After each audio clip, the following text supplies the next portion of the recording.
I'm Douglas Sutherland. I'm a urologist at MultiCare, and one of the most common diagnoses that we see is BPH, which stands for Benign Prostatic Hyperplasia. And this basically just means enlargement of a male's prostate gland, usually after the age of 50, and it makes it difficult for them to urinate. Most men are going to be familiar with these symptoms of weak stream, feeling strong urgency to go to the bathroom, not quite certain if you've emptied your bladder, getting up in the middle of the night to urinate, sometimes feeling like you have to go to the bathroom 2 or 3 times to get all the urine out. These are the most typical symptoms that men are going to experience, and probably all men are going to experience this if they live long enough. The reason why benign prostatic hyperplasia or enlarged prostate happens is that men don't go through menopause like women. So we're making testosterone, which is our sex hormone, our whole life. So that hormone contributes to the growth of our prostate. At least that's what we think is happening. So the older a man gets, the more likely he is to have this problem in particular. Otherwise, we're not really certain if there's any specific risk factors. There are some who believe that obesity might contribute to this. So there's probably a number of things that contribute to this, but we think it's primarily the testosterone issue. BPH exists on a spectrum. So these symptoms, the weak stream, the urgency, the needing to pee 2 or 3 times in the middle of the night, these are kind of the most common initial symptoms. If left untreated, some men are going to progress to more serious medical problems. Things like bladder stones and urinary tract infections and kidney failure could conceivably happen. A lot of times with BPH in particular, men avoid treatment. They know that this is happening, they're uncomfortable with what's happening, but it hasn't gotten to a level where they want something done. They don't want to take a medication for it or have a surgery or something like this. And not necessarily wrong if the symptoms are not bothering you, but it can progress into a more serious medical problem if left untreated.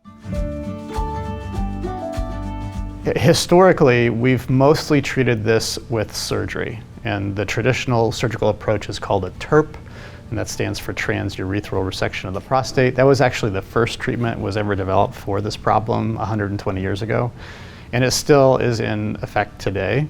But I would consider that a surgical option. Maybe for the past 30 or 40 years, we've been using medications of some form. There's a whole host of different medications that we can prescribe to help ease the symptoms and reverse some of the enlargement of the prostate. So medications are kind of like where we start with treatment. It's the most common first wave of treatment, move into procedures as things get worse. Or if somebody's not able to take a medication or don't want to, we can move to procedures right off the bat. So this is the exciting part of this little sliver of urology is, like I said, transurethral resection has been around forever. And it is legitimately a good surgery to avoid if you can. It has a lot of side effects that men just don't like, such as erectile dysfunction and losing the ability to ejaculate, and maybe having urinary incontinence where you can't hold it at all. So the men who are avoiding that surgery are doing so with good reason, quite frankly. Now we have a number of options such as UroLift or Resume or laser treatment that are able to improve the symptoms and take away some of the morbidity of the treatment without going all the way to a transurethral resection. UroLift is a minimally invasive procedure just under a local anesthesia, making the prostate and the genitalia go numb. Essentially what we're doing is opening up the urethra and pushing the prostate back, I should say pulling the prostate back with little suture. So the analogy that we like to use is curtain shades. If you want to draw the curtains, you're going to pull the curtains out of the way and put a sash around the curtain. We're doing the same thing. So there's no prostate destruction. We're not cutting anything out. We're not burning or cauterizing anything. We're not freezing it. We're literally just pulling it out of the way. One of the nice things about UroLift is that there really isn't much of a recovery at all. It works right away if it's going to work, and it works for the majority of men. It's very safe, it's very effective. It's not as effective as a traditional treatment, so we should be clear about that too. These minimally invasive procedures are awesome because they are giving men what they want, which is improved urinary function. It might not get them all the way back to being 18 years old again and knock the bark off a tree, but you don't have to go through any of the major surgery that their fathers and grandfathers had to go through.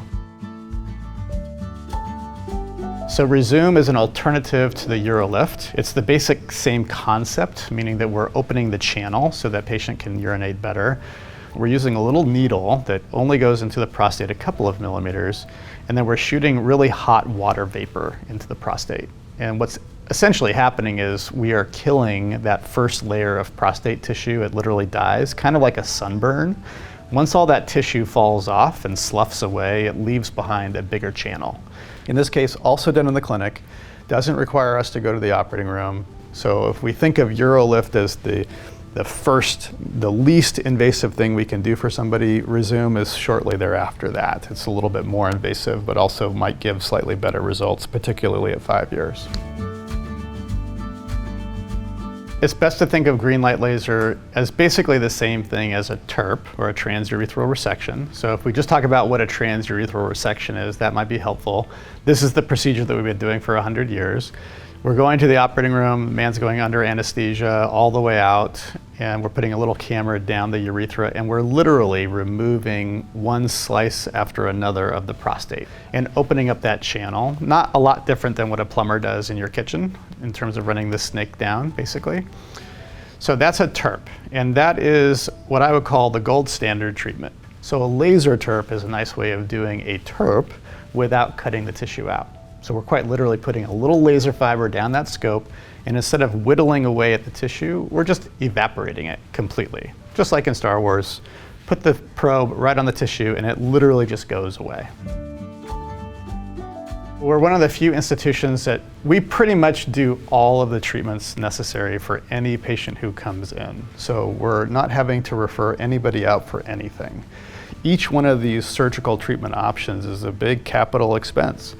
So if I'm in private practice, I might be looking at this saying, well, there's 7 options. As a urologist, I'm only going to offer this one because that's all that my practice can afford. The nice thing about working for MultiCare is that they've heard us, they've heard the providers say, hey, there's all these options, and they've gone out of their way to bring them to our clinics. And the nice thing about our department is just the sheer number of providers who we have who are specializing in this particular field.